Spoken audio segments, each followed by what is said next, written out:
dear residents of Tampines, and fellow Singaporeans. It's great to see so many of you here this evening. Let me briefly summarize what I said in Hokkien and Mandarin. I had two elderly ladies who made these little tokens to wish me all the best, and I deeply appreciate what they have done, the confidence that they have in us and our team. And since coming to Tampines, I have such warm receptions that it has been very moving and very encouraging for me. So I want to thank all of you. Now, in particular, I want to thank a very special person who has spent the last 15 years of his life serving the residents of Tampines and Tampines Central. He has been a great mentor to me. He has taught me a great deal about what it is like serving residents, and he has done it with his heart. So may I ask you to give your applause to Mr. Simbunan. Yeah! Thank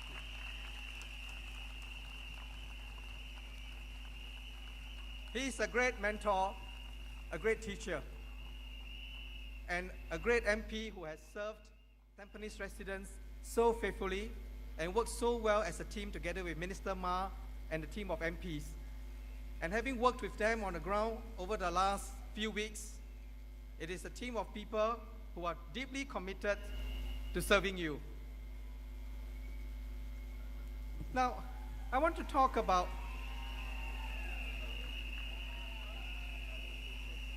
how we improve the standard of living for Singaporeans and how we create jobs. This is not an easy task because we operate in a global economy. Competition is fierce. Singaporeans want a good life, so do billions of people around the world. I visited China many times. The first time in 1991, I saw millions of bicycles in Beijing. Today, there are massive traffic jams, and China is exporting cars, refrigerators, you name it. They do it. In 2005, I met a Chinese waitress in Shanghai, and she told me that she was working in Singapore in our hotels since the mid-1990s. When she first came, she was overwhelmed by what she saw. We had modern hotels, cars, MRT, fantastic roads, you name it. She was most amused how money came out of the wall. She was talking about the ATM machines. But when I met her in 2005, she had gone back to Shanghai, and she said, Singapore is not special anymore. So she went back to work in Shanghai. But how things have changed. In recent years, over the last 5 years, Singapore has been transformed again. Many more Chinese are coming to Singapore to study and to see what they can learn. Tourists are coming because we have many new attractions. Our skyline is changing. The moral of the story, we must keep reinventing ourselves.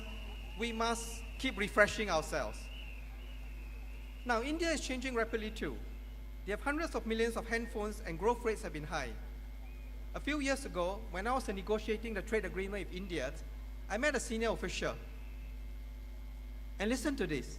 He told me that as a child, all the sweets came from Singapore. As a teenager, his most prized possession, the transistor radio, came from Singapore.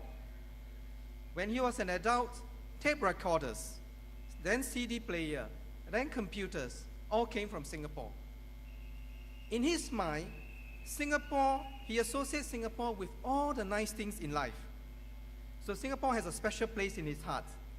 And he supported the free trade agreement with Singapore. Now, the growth of China and India and of our ASEAN neighbors is good for us. Economic growth is not a game of you win, I lose. It can be win-win. When our neighbors are prosperous, we can trade more and generate more wealth, more jobs. But we can only do this if we have something special to offer. It is like going to a hawker center. When the whole hawker center is famous, like what we have in Tampines, many people go there. That generates good businesses for everyone. But if you are a hawker there to do well, you must have special dishes. Now, a very major change is happening in the global economy. The center of gravity is moving towards us in the coming years. Asia is likely to be the most dynamic area of high growth. So our hawker center called Asia is growing in reputations. For us in Singapore, being one of the stores, we must be outstanding if we want to do well. So what must we do? If economic success is like an individual sprinting race, we have 3 million Singaporeans. China has 1.3 billion people, India has 1.1 billion people. We will have 1 or 2 outstanding individuals that will do well all over the world, like we did in Asian Games. But for most cases, China and India will be able to find someone who can beat us in the running. So we must not compete directly. To win, we must cooperate. So we must play a team sport. We can have high wages for our workers only if we can earn what I call a Singapore team premium. That is, we earn more because we work as a Singapore team. And the Singapore team is special because it is united, reliable, capable, and resourceful. A team that does not score its own goal. A team that does not spend time quarreling with each other. A team that can secure every single competitive advantage where everyone in the world wants to cooperate with us because we are relevant to them in some special ways. How do we do this? First and foremost, our people. Singaporeans have a reputation of being honest and reliable. This is very valuable.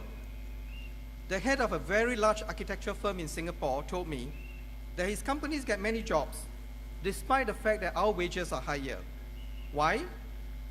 Because he never failed to deliver. His competitors elsewhere promise everything but never meet the deadline. As individuals, we must invest in learning new skills. During my house visits in Tampines, I met many students who study at ITE. It's our pride. We have facilities equal to universities elsewhere in our ITE. Many of our residents in Tampines study at our polytechnics.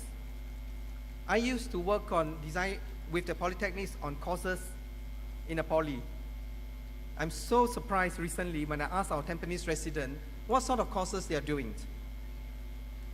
Digital media, design, specialized logistics, culinary area, tourism, you name it. Many students are doing courses on psychology, preschool education, specialized education. The more our economy grows, the wider the range of skills that we will need. And as the Chinese say, 行行出状元, we can produce many 状元 in the different hangs. Now, another very important area is to make the best use of our multiracial, multi-religious society. When I was at the MAS, I wanted to have many more banks from the Middle East to set up in Singapore. These banks will help us generate more trade with the Middle East and allow us to have more jobs and export more. My 2 colleagues who helped me were Malay Muslim officers who traveled with me throughout the Middle East. They taught me many things about the customs and religion and the sensitivities, and we made many friends, and we made good progress. And traveling the Middle East, I was very happy to see that our own local company, Charles & Keith, was one of the top brands in the Middle East selling shoes. They grew up in Singapore, the founders, so instinctively they understood what it is like to understand different cultures. When I negotiated a free trade agreement with India, many of our business leaders who were doing businesses there taught me how to work with colleagues in India. So we succeeded in getting a deal after many, many rounds of negotiations. And of course, many of our Chinese entrepreneurs, businesses are in China, and the fact that our people are bilingual gives us a special edge over many others. So our heritage is highly valuable. Singaporeans should be like an international adapter plug, able to work with people from all over the world, regardless of where they come from. That makes us special, and that allows us to earn the Singapore team premiums. We must be resourceful and cooperate with other countries. Now, let me relate to you my experience working with Minister George Yeo in negotiating free trade agreements from 2001 to about 2005. Because we have no agricultural sector, and because of Minister Yeo's intellect, he was selected amongst hundreds of trade ministers to chair the negotiation on agriculture during the Doha negotiations. He did such a wonderful job that not only did we manage to get an agreement on agriculture, but he made many friends for Singapore. And because of the friends that he made for Singapore, we were able to negotiate many free trade agreements with countries all over the world, despite the fact that we are tariff-free. Now, this means that we have a network of FTAs that make us more competitive and make our businesses better and create more jobs. So for those of you with friends and relatives in the Aljunied area, please ask your friends and relatives to support Minister George Yeo and his team. He is a great man. Now, Minister Ma here is also in charge of food safety, urban planning, and the national parks. On food, we don't grow food, but we have many high-quality food companies that are exporting all over the world. Why? Because people in the world respect the standards that Minister Ma and the team have set. Our skylines are changing. We have limited land, but because of good urban planning, we now have land for industry, for commercial users, for residential users. We have parks, we have connectors. All this raise the quality of life for Singaporeans, and we're resourceful, we turn it into an advantage. So small is beautiful if we are able to harness diversity. Even our weather is an advantage. The CEO of a big bank in Europe recently came to thank me. There was a snowstorm in Europe. Their workers could not get to work to open the IT center. Singapore is 7 hours ahead. Our workers have finished one shift. They carried on and do a second shift and took over the whole operations. Without the operation in Singapore, the bank would have a massive problem in Europe. So he said, I will do more in Singapore. That is how we create good jobs. And so what is the role of government in all this? Well, the government, in order to create a great team and earn the Singapore team premiums, the government is like a captain. We'll keep everyone united, we work together, and we will do well. The global competition can be stressful because there are so many changes. It can be confusing. And many workers are concerned about being left behind. I empathize with that. But our future is exciting.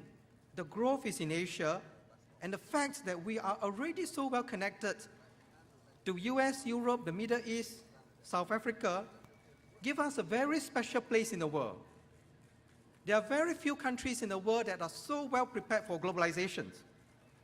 As long as we stay united as a team, we will earn the Singapore team premiums. So fellow Singaporeans, please give us your strong mandate so that we can work hard to secure your future and secure the future of Singapore together.